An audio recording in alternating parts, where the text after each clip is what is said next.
जय श्री कृष्णा। हे कृष्णा करुणा सिंधु दीनबंधु जगतपते गोपेश गोपिका कांतम राधा कांतम नमस्तुते।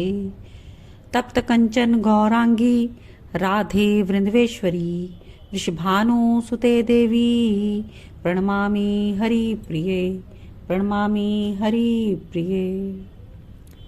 श्री कृष्ण चरित अमृतम का हम अमृतपान कर रहे हैं। श्री कृष्ण चरित श्री कृष्ण और राधा जी की लीलाओं से भरपूर चरित्र है और आज हम भाग 120 श्रवण करेंगे। आज के भाग का टाइटल है धन्य है ये गिरिराज पर्वत, श्री राधा रानी ने कहा। आइए श्रवण करते हैं। ललिता सखी ने श्री राधा जी से कहा, चलो स्वामी जी, श्याम सुंदर तो आगे अपने गोष्ठ पर पहुंचने वाले हैं। उद्धव जी कहते हैं, तात मूर्छित हो जाती हैं सब सखियां भावात्रेक में, पर उन्हें सब भान रहता है। श्याम सुंदर का नाम लेते ही उनके कर्ण रंध्र सक्रिय हो जाते हैं। ओहो, श्याम सुंदर आगे चले गए। श्री राधा जी उठी और गोष्ठ की ओर चल दी। उनके पीछे सब सखियां और चंद्रावली की सखियां भी।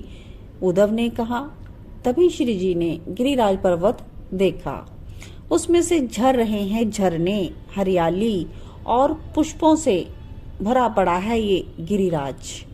गोष्ठ में प्रवेश करते हुए एक बार और बांसुरी बजाते हैं श्याम सुंदर।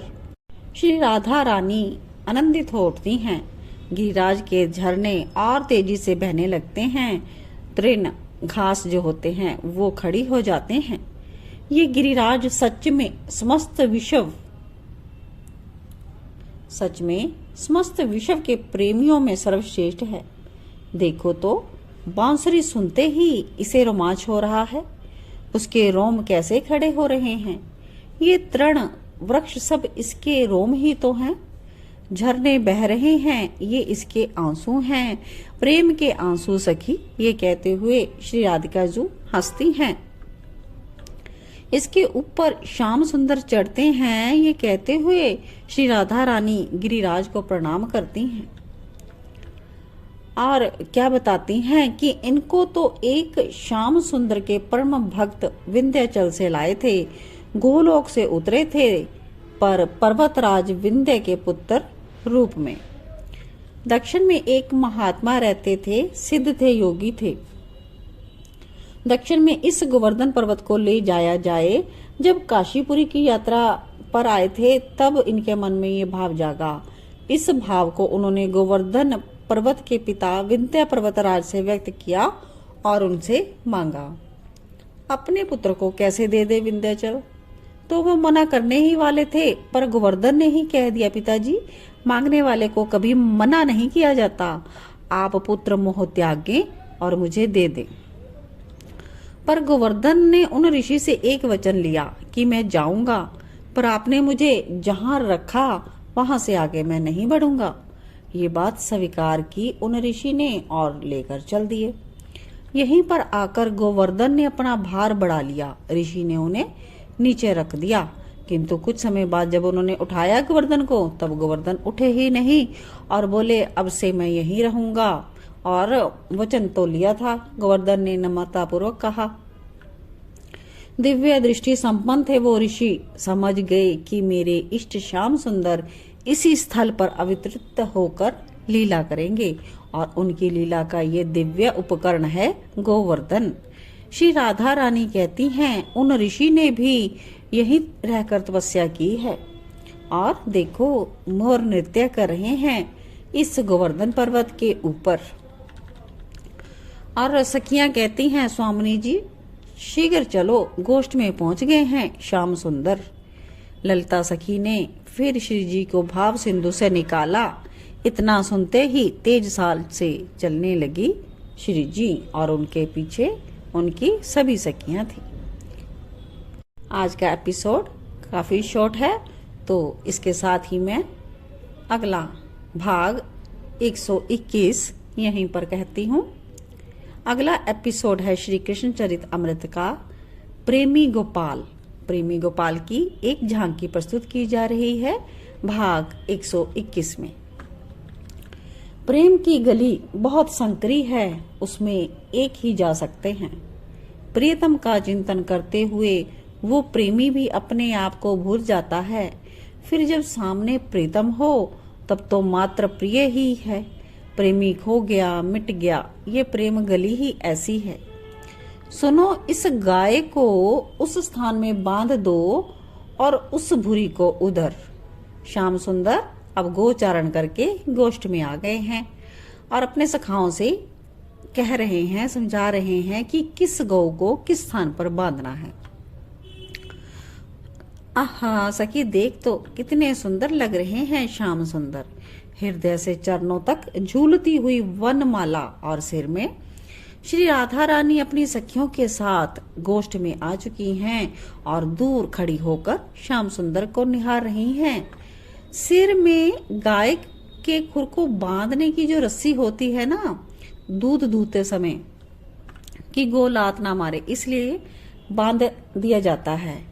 उस रस्सी को श्याम सुंदर ने अपने सिर में बांध रखा है, पीताम्बरी को कमर में कस लिया है और अपनी प्यारी गौ के पास बैठ गए हैं। मुस्कुराता हुआ उनका मुखारविंद है। अब ग्वालों को कह रहे हैं श्याम सुंदर, नहीं नहीं, अभी बछड़ों को मत हटाओ, उन्हें भर पेट दूध पीने दो। जब वो स्वयं मुंह हटा लेना तब धोना। और हाँ, पहले शीतल जल से थन को धोना और फिर धोना। ये सब श्याम सुंदर सबको समझा रहे हैं। तो बाकी जो सखा थे वो बोले, अच्छा भैया, अब तू हमें सिखाएगा? हमारे सामने तो तू नंगा डोलता था, मधु मंगल ने कहा। और इस बात को सुन श्री राधा रानी और सभी सखियां हंसी, खूब हंसी। सखा भी हंसने लगे, पर श्याम सुंदर का ध्यान अभी गो पर है। तो श्याम सुंदर ये बोलकर स्वयं खोलकर हंसे, नंगा तो मैं अभी भी डोल सकता हूँ। श्याम सुंदर की हंसी जैसे ही गोष्ठ में गूंजी, बछड़े उछलने लगे आनंद से। वो थन पर अपना मुंह लगाते और फिर मुंह हटाकर श्याम सुंदर की ओर देखने लग जाते और अपलक देखते रहते। तो श्याम सुंदर उनका मुंह थन की ओर देते कहते, दूध पियो। इतने पर बछड़े आनंदित हैं, श्याम सुंदर के साथ उछलते हुए भाग जाते हैं, फिर लौट कर आते हैं। तो ये सखियां आनंद में सब देख रही हैं और आनंद की धारा में बहते हुए श्री राधा रानी अपनी सखियों से कहती हैं, थन में मुंह ना लगाकर श्याम सुंदर को ही चाटने लगे हैं ये बछड़े। श्याम सुंदर हंसते हैं, बछड़ों को प्यार करते हैं, चूमते हैं। श्री राधा रानी ये सब लीला सखियों को इतना आनंद आ रहा है कि सब कुछ भूल गई हैं, अपने आप को भी। और ऊपर जो देख रही हैं, कामधेनु जो स्वर्ग की गाय है वो तरस रही हैं। क्यों मैं नंदगांव की गाय नहीं बनी? ऐसा क्या दुर्भाग्य था मेरा कि मैं स्वर्ग में आ गई। अब वो रो रही है, अपने आप को धिक्कार रही है और इन ब्रज की गायों की महिमा का गायन कर रही है। अब करे भी क्यों ना?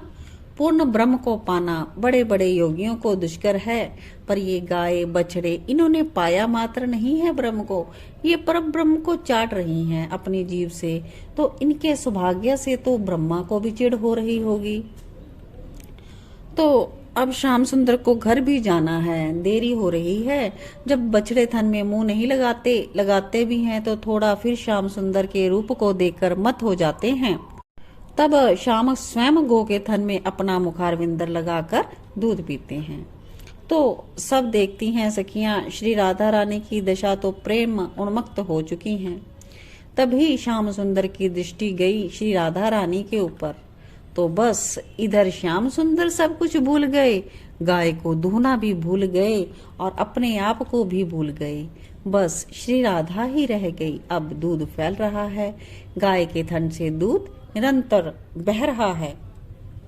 एक ही गाय के थन से नहीं, गोष्ठ में जितनी गायें थे सबके दूध की नदियां मानो बह चली हों। पर श्याम सुंदर अपलक श्री राधा रानी को निखार रहे हैं अपनी इष्टा को ही श्री जी के चरणों में चढ़ा दिया श्याम सुंदर ने। ये हैं प्रेमी गोपाल, उद्धव बोले। आज के लिए इतना ही। शेष चरित्र हम कल श्रवण करेंगे। जय राधी जय राधी राधी, जय राधी जय श्री राधी। जय कृष्णा कृष्णा, जय कृष्णा प्यारो श्री कृष्णा।